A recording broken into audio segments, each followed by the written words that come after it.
Saudara yang sama dikasih Tuhan Yesus Kristus, malam ini kita boleh berjumpa kembali dalam ibadah, dalam perenungan firman Tuhan. Dan kita bersyukur karena Tuhan masih memberikan kesempatan waktu yang indah bagi kita, di mana kita boleh ada. Semua itu karena anugerah Tuhan. Dan malam ini saya akan menyampaikan kebenaran firman Tuhan, yaitu di dalam kitab Roma pasal 8. Kitab Roma pasal 8 ayat yang ke-5. Kitab Roma pasal 8 ayat yang ke-5 sampai dengan ayat yang ke-8.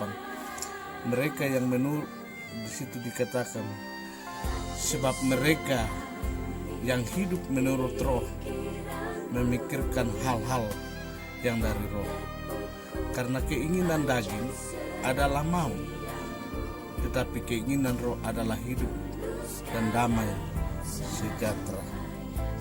Saudara yang sama dikasih Tuhan Yesus Kristus, dari pembacaan kita pada saat ini, yaitu saya memberikan tema adalah hidup baru dipimpin Roh Kudus. Hidup baru dipimpin oleh Roh Kudus.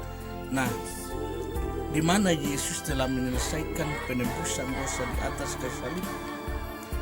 Namun untuk membuat seseorang bisa percaya tentang karya keselamatan yang dilakukan oleh Tuhan Yesus, itu merupakan karya Roh Kudus dalam diri orang percaya.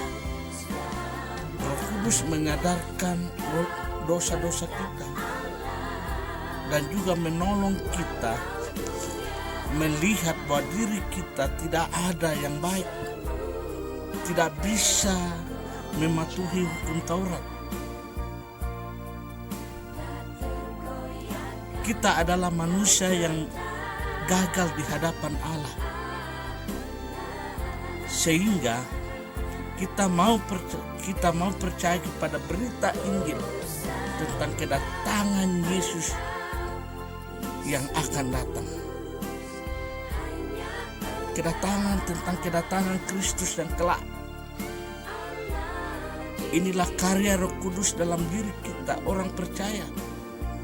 Namun tidak hanya sampai di situ saja, yaitu tidak hanya membuat seorang percaya pada Kristus Yesus seolah-olah karya Roh Kudus selesai dan berhenti. Lebih daripada itu, Roh Kudus juga berkarya dalam kehidupan orang percaya. Inilah yang harus kita alami, karena ini bukti dari keselamatan kita. Ini adalah materai Roh Kudus dalam diri kita, dan kita pun dipimpin oleh Roh Kudus hidup di dalam kebenaran. Bahkan di dalam Efesus pasal 1 ayat 13 dikatakan, Efesus 1 ayat 13,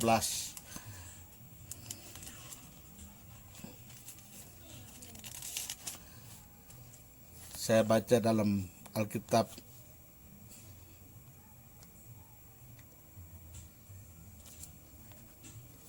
Yaitu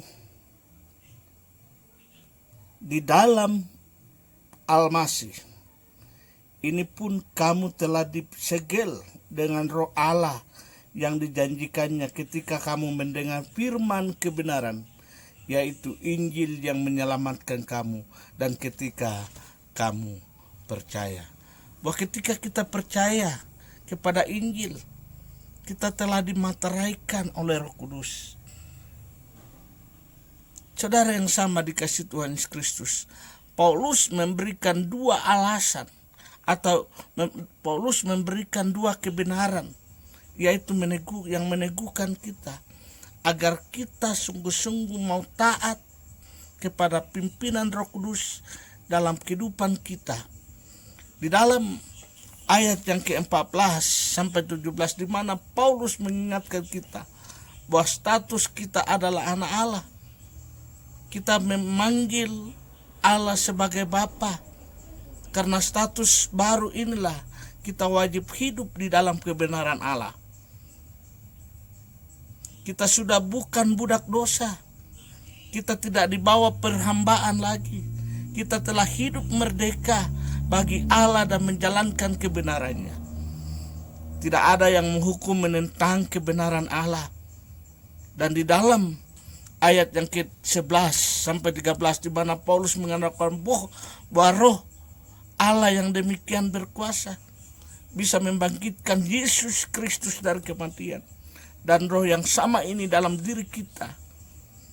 Artinya kita sebagai orang Kristen, kita sudah diperlengkapi oleh Allah dengan kuasa yang tertinggi, menang atas natur manusia yang lama kita. Karena di dalam 2 Korintus 5 ayat 17, biarlah yang lama sudah berlalu, sesungguhnya yang baru sudah datang. Ketika kita ada di dalam Kristus, hidup yang lama sudah dibaharui. Kita menjadi ciptaan baru di dalam Kristus. Saudaraku yang kasih dalam Tuhan, asal kita mau taat pada pimpinan Roh Kudus, kita pasti menang. Mari setiap kita senantiasa berjalan dipimpin oleh Roh Kudus. Inilah kebenaran firman Tuhan datang pada kita semua. Bukan cuma datang pada Anda, datang pada saya. Bahwa kita sebagai orang yang percaya, hidup baru harus dipimpin oleh Roh Kudus. Dan Roh Kudus meneguhkan kita, Roh Kudus memateraikan kita di dalam diri kita. Bahwa kita sebagai orang percaya, kita selalu mengandalkan Tuhan di dalam hidup kita. Karena kita sudah diselamatkan dalam Tuhan Yesus Kristus. Terpujilah Kristus. Amin.